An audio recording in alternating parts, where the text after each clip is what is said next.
Hey guys, so today I'm going to be looking at they're not going to last moments. So yeah, let's just get right into the video. At the rehearsal dinner, every toast to the bride was some variation of, "I'm so glad you finally found someone to put up with your bullshit." They barely made it to the 6-month mark. Like all her friends and family, everyone was just like, "You found someone who is dumb enough to think you're a good person." If I was the groom listening to all of that, I'd just be like, "Oh, do I have to get out of here?" Third wedding and the best man, the groom's brother, starts his speech. "Well, welcome back everyone. Good to see some new faces and some old ones." Wow. What a speech. That's embarrassing, man. Holy.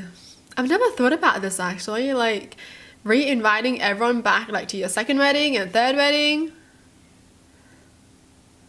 Wow. Honestly, I'd be embarrassed. I mean, it's not a bad thing to get a divorce and then remarry, obviously, because, you know, do whatever you want to do, right? Find your happiness, whatever, right? But for me, I would just be so embarrassed. Like, I wouldn't even have a second wedding. Like, who cares? We can just have a honeymoon wedding, all right? We don't need no actual wedding. Honestly, I don't really think I want a wedding, to be honest. It's just too much planning. I think I would rather just travel. Yeah, use that money on traveling. When I worked as a wedding planner for a hotel chain, the groom had found out his bride was having an affair with her brother's best mate. The bride's mother knew about it, but insisted on the wedding and paid a fortune. The groom wasn't drinking much and at the speeches stood up and revealed he knew and said he was getting an annulment. He then took his best man on his honeymoon. The honeymoon the bride's parents had paid for. Good. Take your best man on that honeymoon. She did not deserve you, okay? Dump her. I'm so glad that this person actually did what everyone wanted them to do.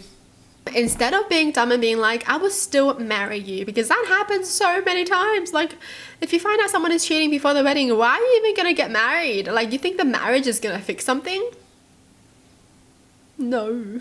When the groom looked at her like she was the love of his life and she treated the day like her prom and ignored him. I think they lasted 6 months.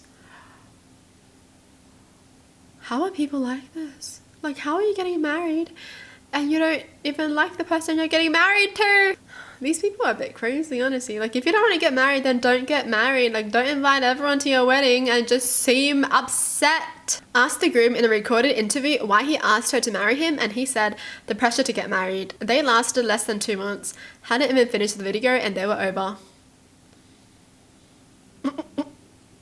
The pressure to get married. That is so real though. Yeah, that is a real pressure. Like, even now, I'm like 26, right? And like my parents are like, where's your boyfriend? When you gonna get married? Yeah, it do be like that. Bride was such a monumental bitch. Her mom gave me a $500 tip for not walking out on the event when she was treating everyone, even her now husband, like a piece of shit employee. She did the whole clicking fingers thing when wanting someone to do something for her, and she berated the DJ for grabbing a sandwich when he'd been there for about 8 hours and was told that he should have brought his own lunch, and she would be taking the cost of the food like an open buffet style out of his paycheck. They were divorced within 3 years, but not before having 3 kids that have stupid names. Man, I feel bad for the kids having parents like that. How are you gonna get mad at someone starving themselves for your wedding and they just want a sandwich that is not even like expensive?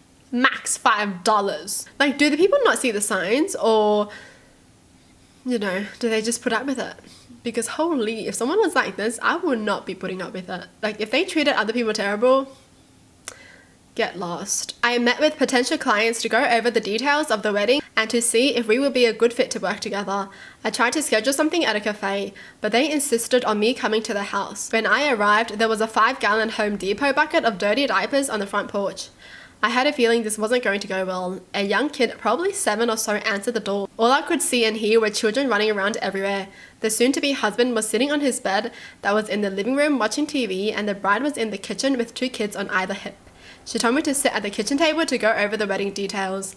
She shouted at her fiancé to come and join the meeting, where he didn't acknowledge that I was there to talk about shooting the wedding. The bride was annoyed, then asked if I saw the bucket full of dirty diapers on the porch.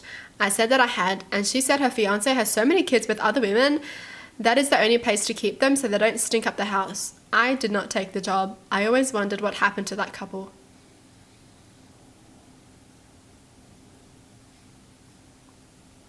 What the heck? So they're the husband's kids and he's not even looking after them? And he's acting as if the wedding is nothing? He doesn't even care about anything? Yo, man, this woman is literally an angel. Like, I just feel bad for her. Like, she's taking care of the kids and everything and freaking getting ready for the wedding and like getting everything sorted out for the wedding.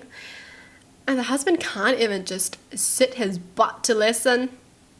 Crazy. About halfway through the reception, I hear the groom start laughing maniacally. I peeked over his way and could see the two groomsmen hauling the thrashing and screaming bride towards the lake.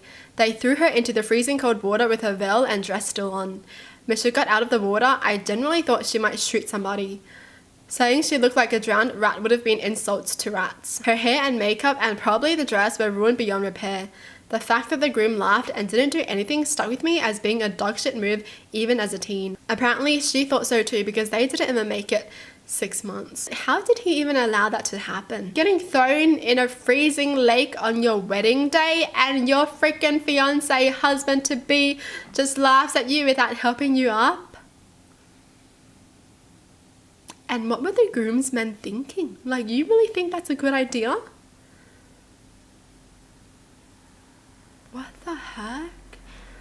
Yeah, after that, I wouldn't get married to him. Like, bye. Seriously, bye. If this is how you're going to treat me on our wedding day, bye. Don't want to see how you're going to treat me after we get married. When the jokes about pushing each other off the cliff we were photographing on started sounding a little less jokey. They are co-parenting decently now after the restraining order ran out post-birth. What the heck? Honestly, I feel like sometimes these kind of jokes have a little truth to them. Because wasn't there someone on a show who joked about his marriage being his biggest regret? And he ended up killing his wife.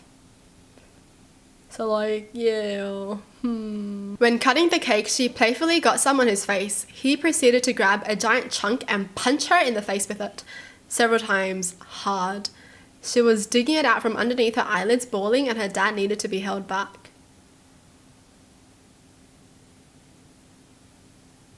Oh my gosh. Why does he have to punch her?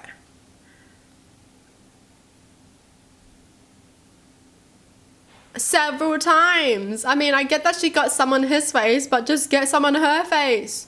Like, you don't have to punch her.